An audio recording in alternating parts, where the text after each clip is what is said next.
أعوذ بالله من الشيطان الرجيم. بسم الله الرحمن الرحيم. إذ أوى الفتية إلى الكهف فقالوا ربنا آتنا من لدنك رحمة وهيئ لنا من أمرنا رشدا فضربنا على آذانهم في الكهف سنين عددا ثم بعثناهم لنعلم أي الحزبين أحصى لما لبثوا أمدا. صدق الله مولانا العظيم. الصلاة والسلام عليك يا سيدي يا رسول الله. الصلاة والسلام عليك يا سيدي يا حبيب الله. الصلاة والسلام عليك يا سيدي يا شفيع المذنبين وعلى آلك وأصحابك يا سيدي يا رحمة للعالمين.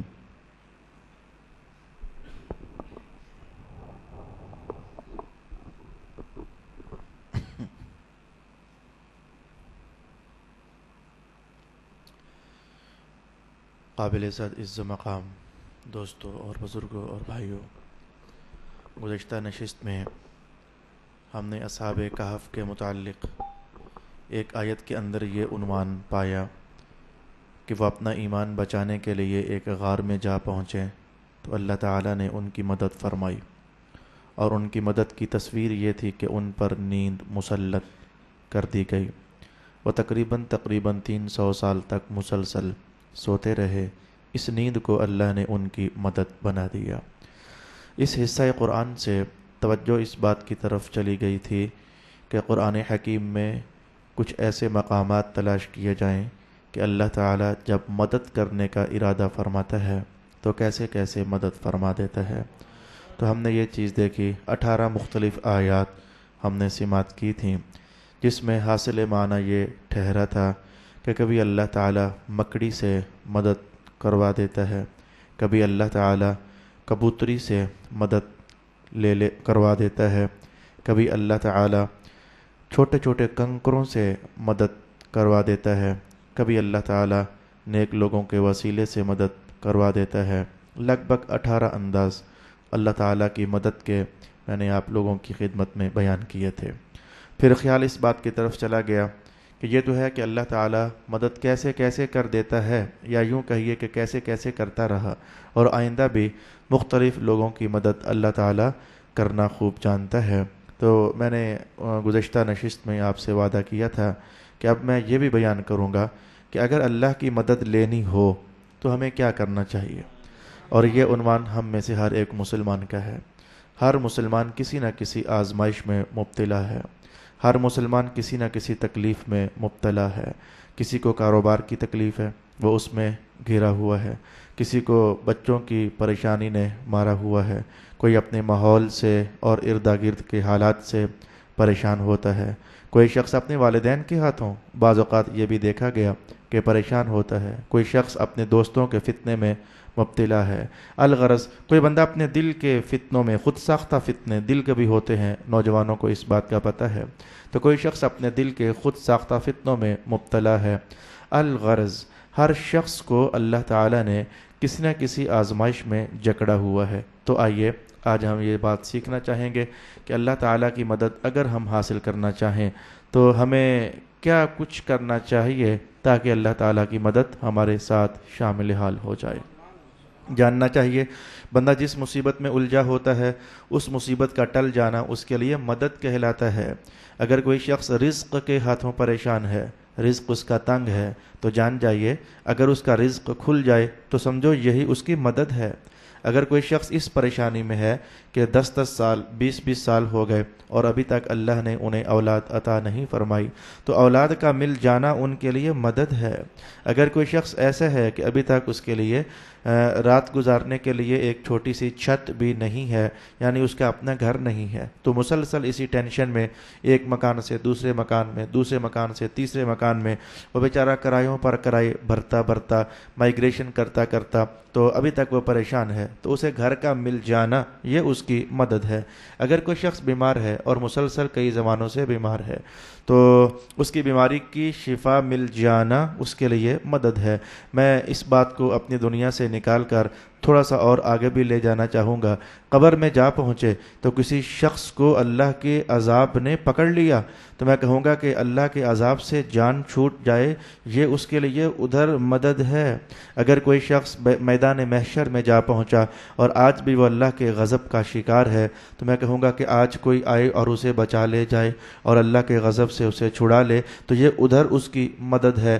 الغرض ہر بندہ جس پریشانی میں مبتلا ہے اس کی اسی پریشانی کا ٹل جانا اس کے حق میں مدد کہلاتا ہے۔ ایک تو مجھے یہ وضاحت آپ کی خدمت میں کرنی تھی تاکہ آپ یہ سمجھ جاؤ کہ مدد کوئی ایک صورت، کوئی ایک تصویر، کوئی ایک جہت، کوئی ایک زاویہ نہیں رکھتی ہے، مختلف انداز کی مدد ہمیں درکار ہوتی ہے۔ اور دوسری بات میں یہ بھی عرض کرنا چاہوں گا کہ کسی زمانے میں یہ حدیث پاک میں نے آپ کو بیان کی تھی، آج پھر میں اسے بطور سہارے کے پڑھنے لگا ہوں، کیونکہ اب جو میں آئندہ باتیں کرنے والا ہوں ان میں سے ہر بات یقینی ہے، ہر بات سچی ہے، رسول اللہ کا دیا ہوا وعدہ ہے، اللہ کا دیا ہوا وعدہ ہے، لیکن پھر بھی ہم جب اپنے ماحول میں اس وعدے کو پورا ہوتے نہیں پائیں گے تو دل میں کوئی نہ کوئی فتنہ خیال پیدا ہو سکتا ہے۔ تو میں چاہتا ہوں کہ اس خیال کے پیدا ہونے سے پہلے ہی میں رسول پاک علیہ السلام کے اس قول مبارک سے مدد حاصل کروں۔ کون سا قول مبارک؟ رسول پاک علیہ السلام ارشاد فرماتے ہیں کہ کچھ لوگ ایسے ہوتے ہیں جب وہ اللہ کی حضور دعا کرتے ہیں تو اللہ تعالی حضرت جبریل امین کو حکم ارشاد فرماتا ہے کہ اے جبریل، جو کچھ یہ مانگ رہا ہے اسے فوراً دے دے اور فارغ کر دے۔ جب تو فوراً دے دے گا تو دوبارہ یہ کچھ تو نہیں مانگے گا، تو اسے فارغ کر دے، میں اس کی آواز نہیں سننا چاہتا، مجھے ناپسند ہے اس کی آواز، اسے فوراً دے کر فارغ کر دیا جاتا ہے۔ کچھ لوگ ایسے ہوتے ہیں، رسول پاک علیہ السلام نے فرمایا کہ جب وہ مانگتے ہیں تو اللہ تعالیٰ خود حکم ارشاد فرماتا ہے کہ جبریل ابھی نہیں دینا، ذرا روک لے، یہ جب مانگتا ہے روتا ہے مجھے بڑا اچھا لگتا ہے، تو میں چاہتا ہوں کہ ذرا اور مانگے، یہ ذرا اور مانگے، یہ ذرا اور مانگے۔ یہی وجہ ہے کہ بعض اوقات بندہ ایک گناہگار سا ہوتا ہے لیکن ادھر وہ تقاضا کرتا ہے، ساتھ ہی اللہ تعالیٰ پورا فرما دیتا ہے۔ بعض اوقات ایسا بھی ہوتا ہے بندہ نیک دل ہے، مومن ہے، متقی ہے، پارسا ہے، لیکن وہ مانگ کر تھکا ہوتا ہے، لیکن اللہ تعالیٰ کو اس کا رونا شاید اچھا لگ رہا ہوتا ہے، تو اللہ تعالیٰ روکتا ہے اور پھر روکتا ہے اور پھر روکتا ہے۔ یہ حدیث پاک ذرا ذہن میں رکھیے گا تاکہ آپ کے شکستہ دل کا علاج ہو جائے کہ آپ جب گھر جا کر آج وہ باتیں اپنے عمل میں لاؤ جو آج میں آپ کو سکھاؤں، تو پھر بھی آپ کی مدد نازل نہ ہو جائے تو آپ کہیں یہ نہ کہہ بیٹھو اے اللہ پاک تو نے تو وعدہ کیا تھا یوں کرو گے تو میں مدد کر دوں گا، یوں کرو گے تو میں مدد کر دوں گا، ہم نے تو ویسے پھر کیا تھا تو میرے مولا مدد اتری کیوں نہیں ہے؟ تو فوراً حضور کا یہ قول مبارک آپ کو دلاسا دے گا، ہو سکتا ہے جو تیرا کام رکا ہوا ہے، تیرا رونا اللہ کو اچھا لگ رہا تھا اس لیے رکا ہوا ہے، تو یہ قول مبارک اس موقع پر ہمارے لیے علاج کا فائدہ فراہم کرے گا۔ تو آئیے، میں نے آپ کو اللہ کی مدد کے 18 انداز بتائے تھے اور میں اللہ کی مدد حاصل کرنے کے 77 سے زیادہ اسباب ہیں، ان میں سے آج کی نشست میں میں تقریباً 15 بیان کرنے کا ارادہ رکھتا ہوں کہ اللہ تعالیٰ کی مدد حاصل کیسے کی جا سکتی ہے۔ میں ساتھ ساتھ جو بات قرآن سے ملی ہوگی میں وہاں آیت تلاوت کر دوں گا، جو بات حدیث شریف سے ملی ہوگی میں وہاں حدیث شریف تلاوت کر دوں گا۔ تو آئیے ہر بندہ تلاش کرے کہ اس کا مدعا کہاں چھپا ہوا ہے۔ تو بات نمبر 1، اللہ تعالیٰ نے ارشاد فرمایا ہے جب تمہیں کسی شے کی مدد درکار ہو، پریشانی تمہارا گھیراؤ کر لے، تو ایک کام تو یہ کرنا کہ نماز ادا کرنے لگ جانا۔ نماز ادا کرنا ایک ایسا عمل ہے کہ تمہارا کوئی سا بھی رکا ہوا کام ہے اللہ نماز کی برکت سے پورا فرما دے گا۔ نمبر 2 پر اسی آیت میں چونکہ ایک دوسری شے بھی ارشاد فرمائی گئی ہے، میں وہ بھی آپ کے سامنے تلاوت کر دیتا ہوں۔ اللہ تعالیٰ نے ارشاد فرمایا کہ جب تمہیں آزمائش ہو، پریشانی ہو تو پھر تم صبر کرنا۔ یہ صبر کرنا بھی ایک ایسا معاملہ ہے کہ صبر کرنے کے نتیجے میں بھی اللہ مدد فرما دیتا ہے۔ کیسے مدد فرما دے گا، اس کی تصویر کیا ہوگی یہ ہم نہیں جانتے، یہ مدد کرنے والا رب جانتا ہے کہ فلاں بندے کی مدد کرنی ہے تو کیسے مدد کر دی دی جائے. سنا نہیں تھا کہ رسول پاک علیہ السلام کے سر پر وہ بالکل وہ غار سور کے دھانے پر وہ دشمن آ کر کھڑے ہو گئے تھے ڈھونڈتے ڈھونڈتے رسول اللہ کو, لیکن رب کائنات نے مکڑی کو حکم فرمایا تھا جالا بن دے. وہ جالے کے تار کی حیثیت ہی کیا ہوتی ہے, لیکن وہ دشمنوں نے کہا اگر کوئی غار میں گیا ہوتا تو یہ جالا ٹوٹ نہ جاتا. یہ جالا ٹوٹا ہوا نہیں ہے, جو نشانی ہے کہ غار کے اندر کوئی گیا ہی نہیں ہے. تو دیکھا وہ پتلا سا تار ہوتا ہے جالے کا, تو اللہ قادر ہے میرے بھائی, وہ پتلے سے تار سے اپنے نبی کے لیے مدد بھجوا رہا ہے. تو سمجھیے پھر اللہ قادر ہے, وہ جیسے چاہے گا کوئی نہ کوئی ایسا سبب قائم کر دے گا کہ ہمارا کام باہر کیف ہو ہی جائے گا. تو ارشاد گرامی ہوا, دو باتیں ہوئیں, ایک ہے نماز قائم کرنا اور ایک ہے صبر اور استقامت کے ساتھ حالات کے ساتھ چلتے چلتے چلتے رہنا. اللہ تعالیٰ نے ان دونوں باتوں کو اس حصے میں ارشاد کیا, یا ایھا الذین آمنوا استعینوا بالصبر والصلاۃ ان اللہ مع الصابرین. اے ایمان والو, مدد حاصل کرنا صبر کے ساتھ اور نماز کے ساتھ, بے شک اللہ تعالیٰ صبر کرنے والوں کے ساتھ ہے. آج ویسے دن کو میں اس عنوان پر سوچتا رہا. 21ویں سپارے میں لگ بھگ قرآن حکیم میں یہ حقیقت ارشاد کی گئی کہ یہ صبر کرنے کی بات کہنا بڑا آسان ہوتا ہے, ولیکن ان ذلک من عزم الامور, یہ صبر کرنا یہ بہت جگرے کا کام ہوتا ہے اور یہ بہت بڑا کام ہوتا ہے. اب اسی آیت میں دیکھ لیجئے, دو باتیں ہوئیں, ایک ہے نماز کے ذریعے مدد ملتی ہے اور ایک ہے صبر کے ذریعے مدد ملتی ہے, لیکن رب کائنات نے صبر کو پہلے رکھا ہے. استعینوا بالصبر والصلاۃ, نماز بھی مدد دلواتی ہے لیکن صبر لگتا ہے کوئی زیادہ ہی تیز چیز ہے جس کو اللہ نے پہلے رکھا, اور جب آیت ختم ہوئی تو پھر صبر ہی کا حوالہ دے کر یوں کہا ان اللہ مع الصابرین, صبر کرو گے تو پھر اللہ تمہارے ساتھ ہوگا. یہ صبر کا حوالہ ایک آیت میں دو بار ہوا. یہ معاملہ ذرا بڑا ہی مشکل ترین معاملہ ہوتا ہے, ہر بندے کے بس کا روک نہیں ہوتا کہ مشکلات میں صبر کرنا. جلد بازی میں ہم لوگ مبتلا ہو جاتے ہیں. اور چلیں خیر, میں آیت کہیں ایسا نہ ہو کہ میرے وہ 15 حوالہ جات کہیں پورے نہ ہو سکیں, تو ہمیں آگے بڑھ جانا چاہیے. صلہ رحمی کرنا, رسول پاک علیہ الصلوۃ والسلام فرماتے ہیں کہ صلہ رحمی کرنا یہ اللہ کی مدد کا دروازہ تمہارے لیے کھول دے گا. میں حدیث کے الفاظ, اچھا صلہ رحمی ہوتی کیا ہے ذرا سن تو لیجیے. صلہ رحمی لفظ اتنا معروف ہے اور اتنا مشہور ہے, ہمیں جاننا تو چاہیے کہ صلہ رحمی ہوتی کیا ہے. بھائی اگر تمہارا کوئی بھائی ہے تو بھائی کے ساتھ محبت اور پیار اور سلوک سے رہنا. اگر تمہاری کوئی بہن بھی ہے تو بہن کے ساتھ لڑنا نہیں بلکہ محبت اور پیار اور سلوک سے رہنا. اگر تمہارا کوئی چچا ہے, تایا ہے, تو اس کے ساتھ بھی محبت پیار سے رہنا. اگر تمہارے والدین زندہ ہیں تو ان کے ساتھ بھی پیار اور محبت سے رہنا. اگر تمہاری خالہ موجود ہے یا خالہ ذات بھائی ہیں, پھپھی ذات بھائی ہیں, چچا ذات بھائی ہیں, یعنی جن کا تمہارے ساتھ خون کا رشتہ بنتا ہے, تو ان جو تمہارے رشتے میں وہ لوگ موجود ہیں تو ان کے ساتھ صلہ رحمی یا ان کے ساتھ محبت اور پیار سے رہنا. اوکھے سوکھے ویلے ان کی مدد کو آ پہنچنا, یہ معنی ہوتا ہے صلہ رحمی کا. میں نے بہت تفصیل کے ساتھ صلہ رحمی کا معنی بیان کر دیا. بھائی بھائی سے لڑا ہے, سمجھو صلہ رحمی باقی نہیں رہی, ختم ہو گئی.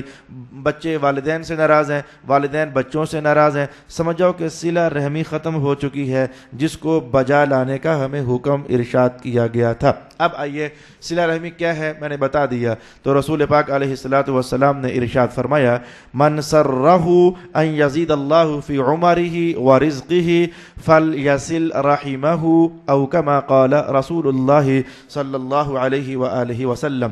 رسول پاک علیہ الصلوۃ والسلام نے ارشاد فرمایا, جس بندے کو یہ بات اچھی لگے کہ اللہ اس کی عمر میں بھی برکت ڈال دے اور اللہ اس کے رزق میں بھی برکت ڈال دے. میں پہلے بیان کر چکا, مدد کی کوئی ایک تصویر نہیں ہوتی, مدد کئی صورتوں میں ہمیں درکار ہوتی ہے. تو رزق بھی ان میں سے ایک معاملہ ہے. دور حاضر میں پاکستان میں تو خاص کر کے وہ روٹی کے لالے پڑے ہوئے ہیں ہر 5ویں بندے کو اور ہر 6ٹھے بندے کو. تو سمجھنا کوئی دشوار نہیں ہے کہ یہ رزق مل جائے, یہ بھی اللہ کی بہت بڑی مدد ہوتی ہے. تو حضور پاک علیہ السلام نے فرمایا, اگر صلہ رحمی کرو گے تو سمجھو کہ اللہ تمہاری عمر میں بھی برکت ڈال دے گا اور اللہ تمہارے رزق میں بھی برکت ڈال دے گا. 3 باتیں مکمل ہوئیں. آئیے چوتھی بات کی طرف ہم بڑھتے ہیں. یہ وضو کرنا, یہ اس کو تو میرے حضور نے کسی عجب ہی انداز میں ارشاد فرمایا ہے. آپ جانتے ہیں کہ اسلحہ کو ہم اپنے ماحول میں کہتے ہیں یہ ہمارا ہتھیار ہے, یہ تلوار ہمارا ہتھیار ہے. یہ ہتھیار ہوتا کیا ہے لفظ؟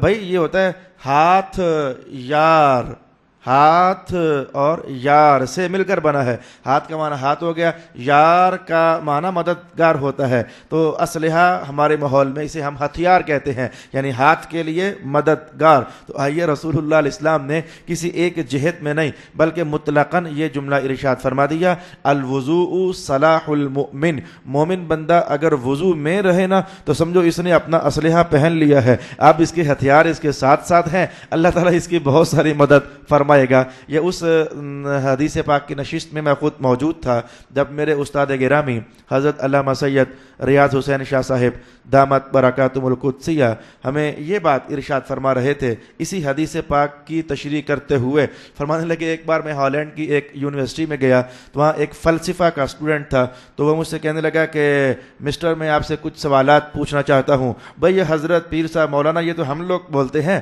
ان کے ہاں تو مسٹر ہی ہوتا ہے. تو مسٹر میں آپ سے کچھ فلسفے کے سوالات پوچھنا چاہتا ہوں. تو شاہ صاحب فرمانے لگے، اب میں نے کہا یار یہ فلسفہ پڑھنے والا ہے، پتہ نہیں کیا پوچھے گا. میں نے کہا اچھا چند منٹ ٹھہر میں آتا ہوں تو پھر آپ مجھ سے پوچھ لینا. فرماتے میں باتھ روم میں گیا اور وضو بنایا تاکہ حضور نے فرمایا جو ہے کہ یہ اسلحہ ہے مومن کے لیے، میں اپنا اسلحہ تو تیار کر لوں اور پھر اس کے ساتھ مقابلہ ہو جائے گا. میں وضو کر کے باہر نکلا، میری داڑھی سے قطرے ٹپک رہے تھے تو میں آ کر بیٹھا اور کہا کہ ہاں بھائی بولو آپ کیا پوچھنا چاہتے ہو. تو جو اس نے جو میرا یہ حلیہ دیکھا تو وہ صاف صاف کہنے لگا مسٹر میں تو کچھ بھی نہیں پوچھنا چاہتا. تو اس نے میرا یہ حلیہ دیکھ کر ہی اپنے سوالات سمیٹ لیے اور کہتا میں تو آپ سے کچھ بھی پوچھنا نہیں چاہتا ہوں. تو شاہ صاحب فرمانے لگے کہ میں نے اس حدیث پاک کو اپنی عملی زندگی میں اپلائی کر کے دیکھا ہے اور واقعتاً یہ وضو کرنا جو ہے یہ مومن بندے کا اسلحہ ہوتا ہے اور ہتھیار ہوتا ہے. کئی موقعوں پر یہ اس کی مدد کر دیتا ہے. 4 چیزیں میں نے آپ کی خدمت میں بیان کر دیں. جیسے کہ یہ میرے عنوان میں یہاں موجود نہیں تھا، میں نے کہا 77 سے زیادہ اسباب، لیکن حدیث پاک ایک میرے ذہن میں پہنچی ہے تو میں بیان کر دوں. رسول پاک علیہ السلام فرماتے ہیں کہ جو بندہ اپنی زندگی اور شخصیت سنت کے مطابق بنا لیتا ہے، بھائی مثلاً اس کا لباس سنت کے مطابق یعنی ڈھیلا ڈھالا، یہ پینٹ کو میں حرام نہ بھی کہوں لیکن سنت شریفہ وہ ڈھیلا ڈھالا لباس ہے جس میں وجود کے اعضاء نظر آتے محسوس نہ ہوں. تو لباس اس کا سنت کے مطابق، اس نے داڑھی مبارک سنت کے مطابق رکھی، پھر اس کا دل ہوا تو اس نے سر پر امامہ بھی سجا لیا. تو یہ سنت کے بھیس میں رہنا، رسول پاک علیہ السلام نے اس کے عنوان پر ایک بار یہ بات ارشاد فرمائی تھی کہ جو بندہ سنت کے بھیس میں ہوتا ہے تو یہ فاسق طبقہ، گناہگار طبقہ، تو ان پر 3 طرح کے اثرات ہوتے ہیں. ایک اثر یہ ہوتا ہے کہ سنت والے بندے کو دیکھ کر وہ فاسق بندوں کے دلوں پر اللہ تعالیٰ سنت کا روب ڈال دیتا ہے. یہ جیسے سنت شریفہ کا روب ڈل جانا فاسقوں پر، ایسے ہی وضو کے بارے میں بھی رسول پاک علیہ السلام فرماتے ہیں یہ مومن بندے کا اسلحہ ہے. اور کچھ نہ ہو تو کم از کم شیطان کے خلاف تو مدد ہے ہی ہے. اچھا میرے بھائی 4 باتیں پوری ہونے کے بعد میں 5ویں بات کی طرف بڑھنے لگا ہوں. ویسے جو میں نے کہا 15 یا پھر میں نے کہا 77 اسباب ہیں اللہ کی مدد حاصل کرنے کے، یا پھر میں نے کہا کہ 77 اسباب سے بھی زیادہ بنتے ہیں. اگر آپ ان سب کو اکٹھا کر کے کسی ایک نقطے پر روکنا چاہو نا تو میں ایک ہی جملہ کہوں گا کہ ابھی تک میں نے وضو کہا، میں نے ابھی تک نماز کہا، میں نے ابھی تک صبر کرنا کہا، میں نے ابھی تک صلہ رحمی کرنا کہا، ابھی تک جو 4-5 میں نے بیان کیے. تو ان سب کو اگر آپ ایک نقطے پر روکنا چاہیں تو پتہ ہے کہ میں کیا جملہ بولوں گا؟ اللہ کی مدد حاصل کرنے کا سب سے قوی ترین طریقہ یہ ہے کہ رسول اللہ کی اداؤں کی لپیٹ میں آ جاؤ، اللہ ویسے ہی مدد فرما دیتا ہے. یہ نماز حضور کی ادا ہے. بھائی میں ایک بار ذرا دہرا دوں، نماز پڑھنا حضور کی ادا ہے، صبر کرنا حضور کی بہت بڑی ادا ہے. اچھا میں وضو میں رہنا میرے آقا حضور رحمت عالم کی بہت دلکش ادا ہے. صلہ رحمی کرنا رسول اللہ علیہ السلام کی ادا ہے. آئندہ اور بھی جتنی باتیں آئیں گی ان سب کو ہم اس ایک نقطے پر اگر روکنا چاہیں تو بالیقین ہم روک سکتے ہیں. بھئی مثلا میں بات نمبر 5 آپ کے سامنے کہنے والا ہوں. رب کائنات نے اس بار تو مدد کا کوئی بہت بڑا سارا اعلان کیا، جو چیز میں اب آپ کے سامنے پڑھنے لگا ہوں. فرمایا کہ تقوی اختیار کرنا حرام کام سے بچنا اور حلال کو اختیار کرنا. دو لفظوں میں نے بڑا مختصر کر کے تعریف آپ کی خدمت میں بیان کر دی. جو حرام ہے، اور تقریباً ہم مسلمان لوگ جانتے ہی ہوتے ہیں کہ حرام کیا کیا کیا کیا ہے، اور ہم مسلمان لوگ تقریباً جانتے ہی ہوتے ہیں کہ حلال کیا کیا کیا کیا ہے. تو رب کائنات نے ارشاد فرمایا وَلَوْ أَنَّ أَهْلَ الْقُرَىٰ آمَنُوا وَاتَّقَوْا لَفَتَحْنَا عَلَيْهِمْ بَرَكَاتٍ مِّنَ السَّمَاءِ وَالْأَرْضِ. یہ بستیوں والے لوگ، یہ دیہاتوں والے لوگ، مطلب کہ جہاں جہاں بھی آبادیاں ہیں، یہ لوگ اگر کہیں دو کام کریں، ایک تو اپنا ایمان سلامت رکھیں اور دوسرا تقوی کی لپیٹ میں آ جائیں، تو پتہ مدد کیسے برسے گی؟ میں لَفَتَحْنَا عَلَيْهِمْ بَرَكَاتٍ مِّنَ السَّمَاءِ وَالْأَرْضِ، مدد یوں برسے گی کہ آسمان کی برکتوں کے دروازے بھی ان کے لیے کھول دوں گا اور زمین کی برکتوں کے دروازے بھی ان کے لیے کھول دوں گا. یعنی زمین و آسمان سے بندے کو مدد میسر آ جائے. اللہ رب العالمین نے یہ وعدہ فرمایا تقوی اختیار کرنے کی صورت میں. کہنا آسان، لیکن زندگی کو اس دھاگے میں پرو کر رکھنا، اپنے آپ کو دھو کر رکھنا، اپنے آپ کو نچوڑ کر رکھنا، یقین جانے معاملہ واقعی اس دور میں تو خاص کر کے بڑا مشکل ہے. پنجابی میں ایک، ہم پنجاب لاہور کے رہنے والے، ایک دور میں ایک بندے نے کہا جی بہت سارے سکول ہو گئے ہیں. ہم جب کسی شے کی کثرت بیان کرنا چاہتے ہیں تو پنجابی کے اندر ایک جملہ بولتے ہیں. تو اس نے ایک جملہ بولا کہ لاہور بہت سارے سکول بن گئے ہیں. اس نے جملہ پتہ کیا بولا؟ کہنے لگا یار ہوں تے سکولاں دا یہ حال ہو گیا، اٹ چکو تو سکول نظر آندا ہے. اس نے پنجابی کے اندر یہ جملہ بولا کہ اینٹ اٹھاؤ تو نیچے سے سکول نظر آئے. یہ کثرت بیان کرنے کے لیے ہم یہ جملہ، یہ محاورہ استعمال کرتے ہیں. تو میں آج اس کو اس موقع پر استعمال کرنے لگا ہوں کہ آج کے دور میں تقوی کے لباس میں رہنا اتنا مشکل ہے، کیونکہ آج گناہوں کا حال یہ ہے، اٹ چکو تو گناہ نظر آتا ہے، اٹ اٹھاؤ تو نیچے سے گناہ نظر آتا ہے. بندے بندے میں گناہ، بات بات میں گناہ، بول بول میں گناہ، اور قول قول میں گناہ، نظر نظر میں گناہ، کردار کردار میں گناہ، تنہائیوں میں گناہ، جلوتوں میں گناہ، خلوتوں میں گناہ، گھروں کے اندر گناہ، بند کمروں میں گناہ، بازاروں میں نکل آؤ تو گناہ. کون سی جگہ ایسی پاؤ گے جہاں گناہ کا رش نظر نہ آئے؟ اٹ چکو وٹا چکو تو نیچے سے گناہ نظر آتا ہے. تو اس ماحول میں اگر کوئی شخص اپنے آپ کو تقوی کا پابند بنا لیتا ہے تو پھر یقیناً اعلان ایسا ہی ہونا چاہیے، وہ تقوی میں آنے والے دیکھ اللہ کہہ رہا ہے آسمان کی برکتوں کے دروازے بھی تجھ پر کھول دیے جائیں گے اور زمین کی برکتوں کے دروازے بھی تمہارے لیے کھول دیے جائیں گے.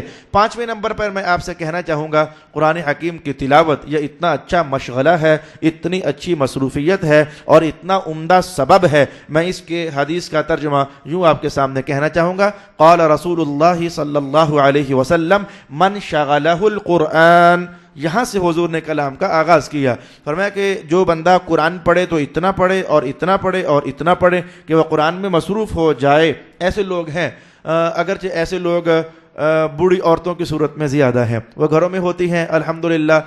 کئی مائیں ایسی ہیں، کئی دادیاں ایسی ہیں گھروں میں، کئی خواتین بزرگ ایسی ہیں جو خود کہتی ہیں جی مولانا ہم تو 2,000 بار درود و سلام پڑھتی ہیں، 6 سپارے ہماری منزل ہے، نمازیں پڑھتی ہیں، عہد نامہ پڑھتی ہیں، درود لکھی پڑھتی ہیں، وہ پتہ نہیں کیا کیا کیا گنوا دیتی ہیں. نوجوانوں کو یہ ہمت کہاں اور بوڑھے مردوں کو بھی یہ توفیق کہاں؟ اگر اللہ توفیق ساتھ شامل حال فرما دے تو ایسا ممکن ہو جائے. تو میں نے کہا قرآن حکیم کے ساتھ اپنی مصروفیت کو جوڑ لینا. حضور فرماتے ہیں کہ ایسا بندہ جسے قرآن نے اتنا مشغول کر دیا کہ یہ اللہ سے مانگنے کا وقت بھی نہیں پاتا، تو اب ہوگا یہ کہ باقی وہ لوگ جنہوں نے ہاتھ اٹھا کر مانگا تو اللہ نے انہیں جتنا دیا. تو جو قرآن میں مشغول ہو گیا، اس نے نہیں بھی مانگا تو اللہ اس ایک کو ان سب مانگے ہوئے سے بڑھ کر عطا فرمانے والا ہے. یہ قرآن حکیم سے اپنی اٹیچمنٹ مضبوط کرنے کے حوالے سے میں نے کہا کہ قرآن ایک زبردست مدد کا ذریعہ ہے. میں 7 نمبر پر کہنا چاہوں گا میرے مسلمان بھائیوں، میں ہولے سے کہہ دوں آپ کو، وہ ہر جگہ پیسے ہی نہ ڈھونڈا کرو، ہر جگہ پیسے ہی نہ ڈھونڈا کرو. یہ پیسہ سب کچھ نہیں ہوتا ہے، یہ میری بات مان لو. یہ ناقص علم ناقص رائے والے اس فقیر بندے کی بات مان لو، یہ سب کچھ پیسہ نہیں ہوتا. کچھ بندے ایسے ہوتے ہیں کہ جن سے دعا کمائی جاتی ہے، یقین جانو. کچھ بندے ایسے ہوتے ہیں جن سے دعا کمائی جاتی ہے. کچھ بندے ایسے ہوتے ہیں جن کی نظر کمائی جاتی ہے. کچھ بندے ایسے ہوتے ہیں جن کے دل کی چاہت اور محبت کمائی جاتی ہے، اور وہ بہت بڑی کمائی ہوتی ہے. اور میں حدیث کے الفاظ کہنے لگا ہوں اور اللہ کی مدد حاصل کرنے کا 7واں طریقہ آپ کو بیان کرنے لگا ہوں. رسول پاک علیہ الصلوۃ والسلام ارشاد فرماتے ہیں، دو مومن بھائی ہوں، دو مسلمان بھائی، جیسے کہ ہم آپس میں ہم میں سے ہر دو آپس میں مسلمان بھائی ہیں. تو حضور نے فرمایا کہ اگر ایک دوسرے کو کوئی کام کہے نا، یار یہ میرا کام تو کر سکتا ہے تو کر دے، اور وہ کرنے کے لیے تیار ہو جائے.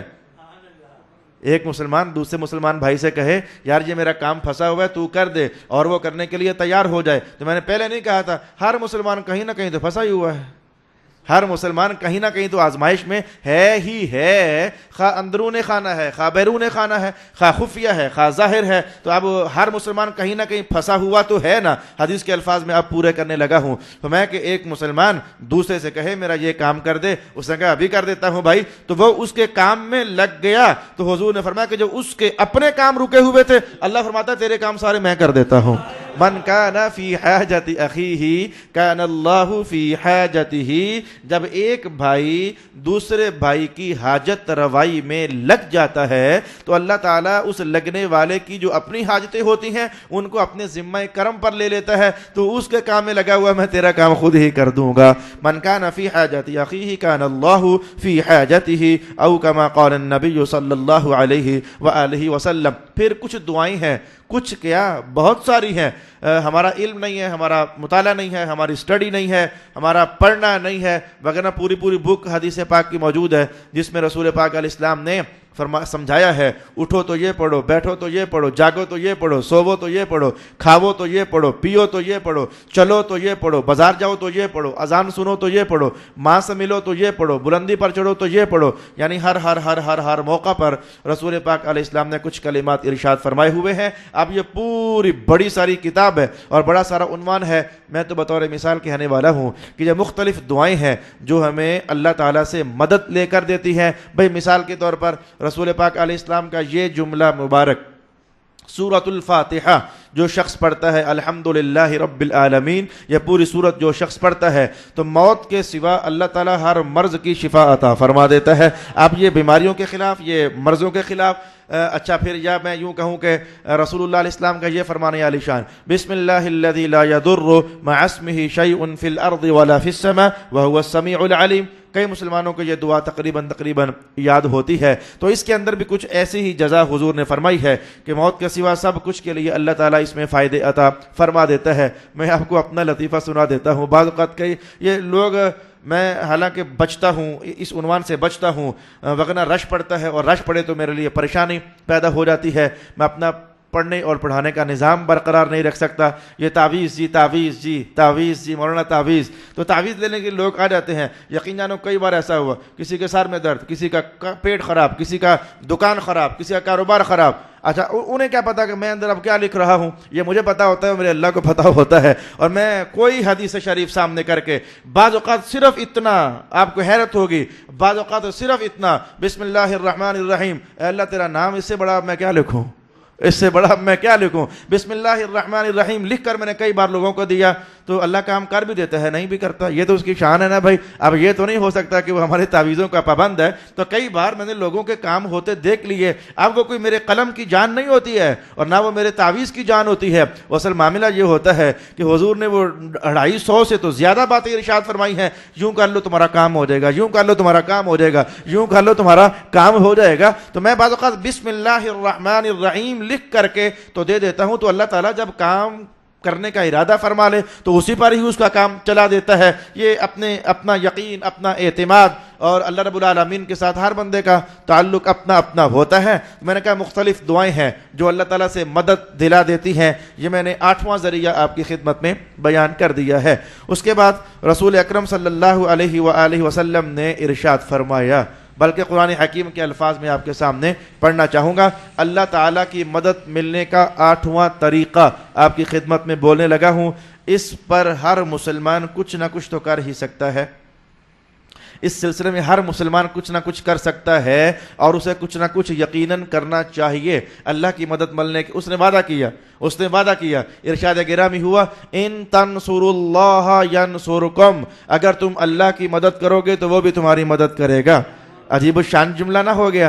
اگر تم اللہ کی مدد کرو گے تو اللہ بھی تمہاری مدد کرے گا. حالانکہ ہم فوراً سمجھ گئے کہ اللہ کی مدد ہم سے تو نہیں ہو سکتی، اللہ مددوں کا محتاج ہی نہیں ہے. تو اس کا معنی کیا ہوا؟ اگر تم اللہ کی مدد کرو گے تو اللہ تعالیٰ تمہاری مدد فرمائے گا. قال الرازی وقال القرطبی وقال السیوطی وقال الترمذی وقال فرسنعانی، بے شمار محدثین اور مفسرین، جس کا نام چاہو مجھ سے سن لو. ان صاحب نے فرمایا کہ اللہ کی مدد کرنے کا معنی ہے ان تنصروا دین اللہ، اگر تم اللہ کے دین کی مدد کرو گے تو اللہ تمہاری مدد فرمائے گا. اللہ کے دین کی مدد کرنا، او میں اس کی 2 3 4 5 6 7 تصویریں آپ کو بیان کر دوں. اگر تم خطیب ہو تو یار اس دور میں تو دین کی خدمت بڑی محدود قسم کی رہ گئی، بڑی مختصر قسم کی رہ گئی. کئی بار میں کلاس روم میں بیٹھ کر کے تو کہتا ہوں، اپنے آپ کو کہتا ہوں، اپنے طلباء کے سامنے کہتا ہوں کہ آج لوگ ہمیں علامہ کہتے ہیں تو خطیب اعظم گجر خان کہتے ہیں. اگر مجھ جیسا بندہ آج سے 2 250 300 سال پہلے ہوتا تو میں مسجد کا خادم رکھے جانے کے لائق بھی نہیں تھا اور اس قابل بھی نہیں تھا کوئی مجھے مسجد میں مؤذن ہی بھرتی کر لیتا. میں نے کہا کہ کوئی دور وہ تھا، کیونکہ آج کل بچوں کو اصول حدیث پڑھا رہا ہوں، کوئی دور وہ تھا کہ رسول پاک علیہ السلام کی ایک حدیث کی اتنی جانچ پرکھ کی جاتی. میں اس نے بچوں کو پڑھا رہا تھا کہ حافظ الحدیث کون ہوتا ہے، اچھا حجت الحدیث کون ہوتا ہے، اور امیر المؤمنین فی الحدیث، سلطان فی الحدیث کون ہوتا ہے. 1,00,000 حدیث یاد ہو بندے کو سندن و متنن، اسے حافظ الحدیث کہہ دیا جاتا ہے. اگر کسی کو 3,00,000 حدیثیں یاد ہو رہے ہیں تو اسے حجت کہہ دیا جاتا ہے. اگر کسی کو 7,00,000 حدیثیں یاد ہو جائیں سند کے اعتبار سے اور متن کے اعتبار سے تو اسے حاکم کہہ دیا جاتا ہے. تو یہ حافظ فی الحدیث ہونا، وہ حافظ قرآن کا ہونا، یہ تو میں کہوں گا بڑی مختصر چیز ہے.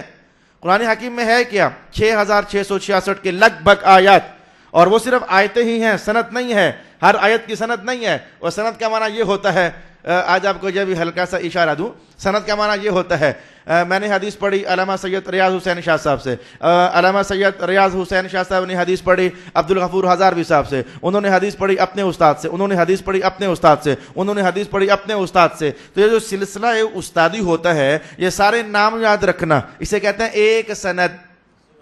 مثلا میں نے حدیث انما الاعمال بالنیات آپ کو سنائی، تو میں یہ بیان کروں میں نے حدیث فلانے شیخ سے، انہوں نے فلانے شیخ سے، انہوں نے فلانے شیخ سے، انہوں نے فلانے شیخ سے. حدیث میں لفظ 4 ہیں لیکن شیخوں کے نام وہ 80 بنے ہوتے ہیں بعض اوقات، ہم سے لے کر اوپر تک، یا پھر 5 یا پھر 10 یا پھر 8 یا پھر 7. تو متن بھی یاد کرنا اور پھر اس کی سند بھی یاد کرنا. اور صرف اتنا ہی نہیں، میں آپ کو ہلکی سی تصویر آج بتانے لگا ہوں، صرف اتنا ہی نہیں، سند کے اندر اگر 10 بندے آئے ہیں تو ان 10 کی پوری زندگی کو سامنے رکھنا اور پھر پرکھنا کہ ان میں متقی کون تھا، تام الضبط کون تھا، عادل کون تھا، ضبط صدر کسے حاصل تھا، ضبط کتاب کسے حاصل تھا، کس کا قول، کون سی حدیث معلل ہے، کون سی حدیث شاذ ہے، یہ کس حدیث کو معلل یا شاذ ہونے کے بعد پھر اس کو تقویت بکثرت اسناد حاصل ہو گئی ہے یا یہ کثرت اسناد اسے حاصل نہیں ہوئی ہے. ایک حدیث کا عنوان یاد کرنے کے لیے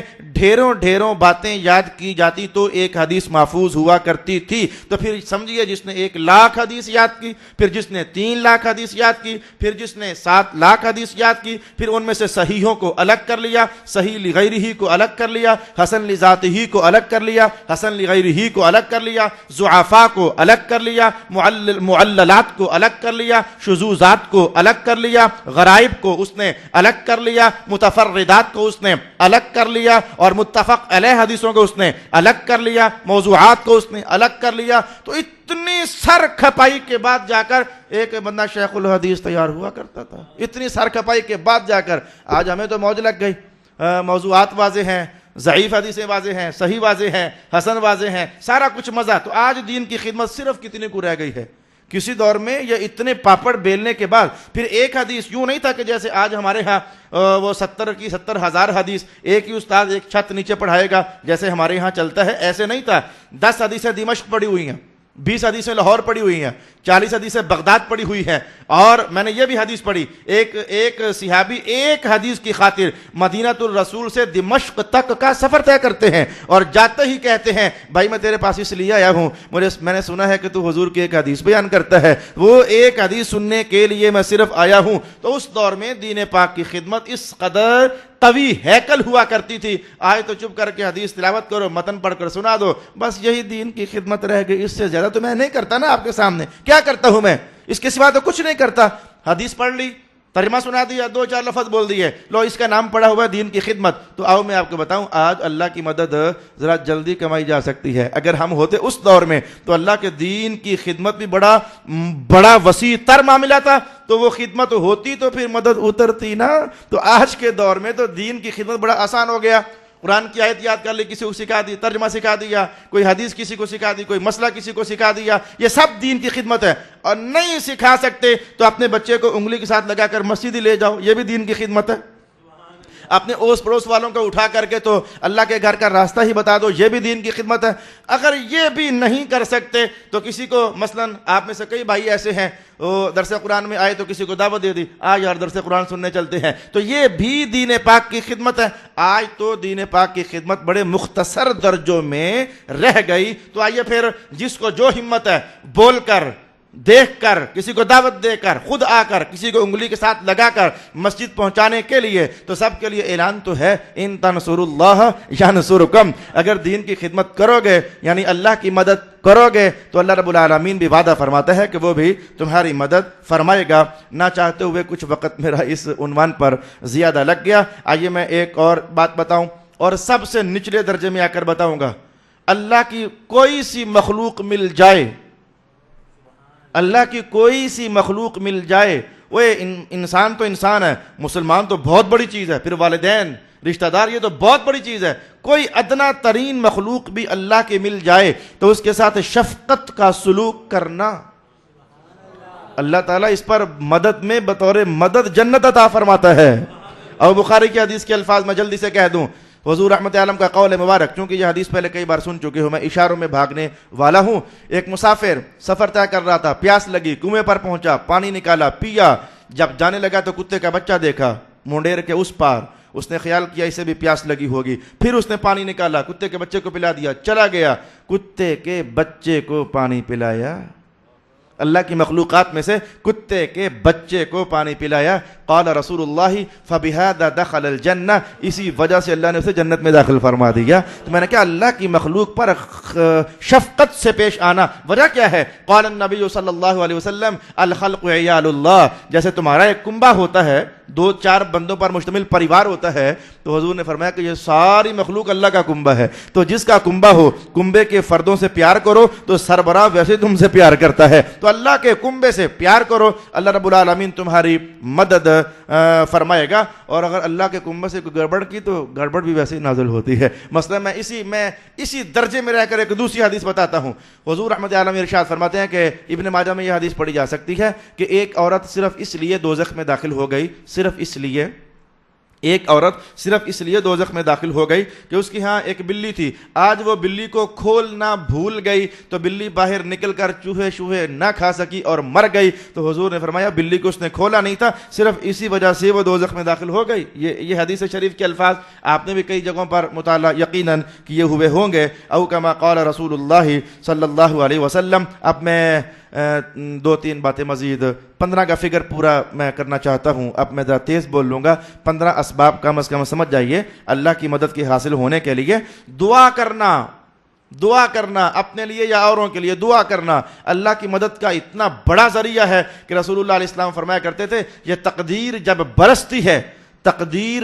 برستی ہے پھر دوائیاں بھی کام نہیں آتی، پھر علاج بھی کام نہیں ہوتے، پھر یہ تعویذ گنڈے بھی کام نہیں کرتے، ایسے موقع بنتے ہیں ہمارے اوپر۔ تو دعا ایک ایسی شے ہے کہ دعا اللہ کی تقدیر کا بھی رخ پھیر دیتی ہے۔ او کما قال النبی صلی اللہ علیہ وآلہ وسلم۔ میں 12ویں چیز کہنا چاہوں گا، صدقہ کرنا، اللہ کے دربار میں صدقہ پیش کرنا۔ حضور پاک علیہ السلام نے ارشاد کیا، الصدقۃ ترد البلاء، صدقہ تو بڑی بڑی مصیبتوں کو بھی ٹال دیتا ہے۔ میں 13ویں نمبر پر اب بہت ہی مختصر کر دیتا ہوں، 13ویں نمبر پر کہنا چاہوں گا سورہ ملک پڑھنا، ہر رات سورہ ملک پڑھنا۔ مغرب سے لے کر فجر تک رات بھر میں کہیں نہ کہیں سورۃ ملک پڑھ لینا. حضور فرماتے ہیں اس کی مدد قبر میں ظاہر ہوگی. حضور کیا ہوگا؟ فرمایا جیسے مرغی اپنے بچوں کو پر پھیلا کر چھپا لیتی ہے نا, اگر اللہ کا عذاب تمہاری طرف بڑھا تو سورۃ ملک مرغی کی طرح تمہیں اپنے پروں کے نیچے چھپا لے گی. او کما قال علیہ الصلوۃ والسلام, سورۃ الکہف پڑھنا ہر جمعۃ المبارک کو, ویسے چل تو سورۃ کہف ہی رہی ہے, ہر جمعہ کو سورۃ الکہف پڑھنا, یا پھر 15ویں چیز آیت الکرسی پڑھنا. بندہ رات کو سونے سے پہلے آیت الکرسی پڑھ لے تو باقاعدہ اللہ بطور مدد ایک فرشتہ مسلط کر دیتا ہے جو صبح تک اس بندے کی حفاظت فرماتا ہے اور گھر کی چوکیداری کرتا ہے. یہ حدیث پاک کے اندر الفاظ آئے اور 15 پوری ہو گئے, لیکن جس عنوان نے ہمیں دبایا ہوا ہے نا, اس کی وجہ سے 16ویں بات بھی کہہ کر چلا جاتا ہوں. جس عنوان نے ہمیں, یہ روٹی نے مار دیا, ہمیں مہنگائی نے مار دیا, ستیہ ناش کر دیا مسلمانوں کا. پاکستان میں حالات قابو سے باہر ہو گئے. وہ ایک دن مجھے ایک اچھا خاصا سرمایہ دار بندہ مجھ سے ملا اور کہنے لگا اور بس یہ گزارے میں چل رہے ہیں. میں نے کہا یار اگر تیرا گزارا ہے تو باقی تو پھر بھوکے ہی مر رہے ہوں گے. وہ اربوں پتی بندہ, لیکن کہنے لگا بس جی وہ دیوانی کلاس کے لوگ ہیں, گزارا چل رہا ہے. میں نے کہا سبحان اللہ. تو یہ مہنگائی نے حالات یہاں تک پہنچا دیے. اور رزق کی وسعت کے لیے میں جاتے جاتے ایک مدد آپ کو بتا دوں. رسول پاک علیہ السلام ارشاد فرماتے ہیں علموا نساءکم سورۃ الواقعہ, اپنی خواتین کو کہو کہ وہ گھروں میں سورۃ واقعہ کی تلاوت کیا کریں. وہ سورۃ واقعہ پڑھیں گی نا, اللہ ان کے بندوں کا رزق کشادہ فرما دے گا. او کما قال رسول اللہ صلی اللہ علیہ وآلہ وسلم, میں نے اللہ کی مدد حاصل کرنے کے کم از کم جلدی سے 16 اسباب معروف آپ کی خدمت میں بیان کر دیے. اللہ تعالیٰ میرا اور آپ کا حامی و ناصر. وآخر دعوانا ان الحمدللہ رب العالمین. 17 جون بروز جمعۃ المبارک یعنی کل بعد از نماز مغرب جامع مسجد غوثیہ مہریہ, وہ جس کو آج کل آپ کہتے ہو فیصل مسجد, وہ گجر خان میں ایک ہی اس طرح کی, جس کو آپ فیصل مسجد کہتے ہو, تو